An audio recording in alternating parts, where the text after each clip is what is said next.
Hello guys, চলেন সবাই barbecue party করি। চলেন, আগুন ধরানো শেষ। এই যে আগুন, কয়লা দিয়ে আগুন ধরানো হচ্ছে। কয়লা আরও আছে এই বস্তার ভিতরে, পিছনে আছে আরও বস্তা। সব কিছু প্রসেসিং করা এখন।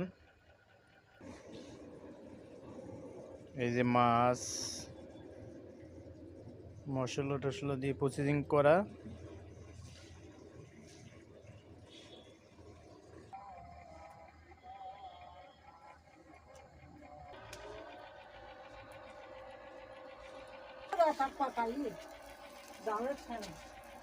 তাই এই যে মাছ দিয়ে দিলাম, প্রসেসিং চলতেছে।